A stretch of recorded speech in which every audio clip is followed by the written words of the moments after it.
I just finished watching the Apple events WWDC 2025 and here is everything you need to know. The first product that was announced is the AirPods Pro 3 and it comes with a couple of features. It now has live translation with the demo in the keynote. It now has 2 times active noise cancellation that is better than the AirPods Pro 2 that can last up to 8 hours with the ANC on. A new heart rate sensor that can monitor your heart rate when you are exercising and you have your AirPods on.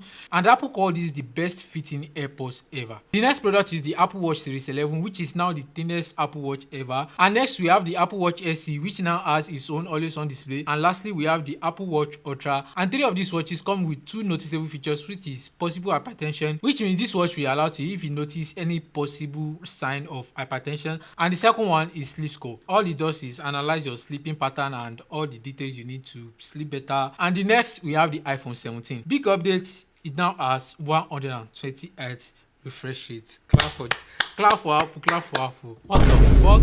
Okay, no problem. This new phone comes with a new camera system known as the Fusion camera. It also has 3000 nits of brightness, which is like very bright, and it comes with the A19 processor. And next we have the 17A, and permit me to say this, that phone actually looks good and it is the thinnest iPhone ever made. That means that thing is thinner than the iPhone 6. If you've owned the iPhone 6 before, you know how light to nothing that phone is. Imagine a phone that is slimmer than the iPhone 6. That's crazy. But apart from that, this is a thin iPhone with the same 48 megapixel Fusion camera, a center stage, dual capture, which means you can now capture video with both of your front and back camera at the same time. And one thing you should notice about the iPhone 17 here is it is eSIM only worldwide, which means there is no version of it that can take physical SIM. And Apple promised all day battery life, 40 hours of video playback.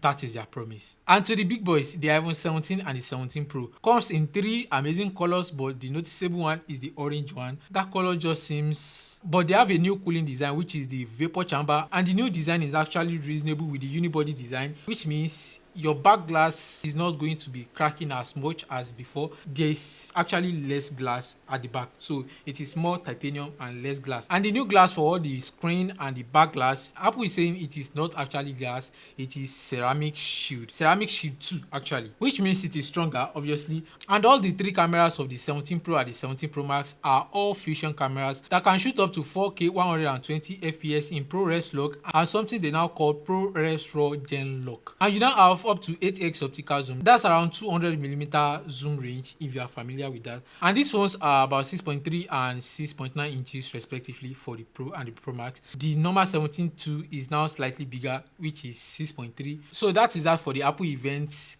keynote 2025. And what do you think about these new devices?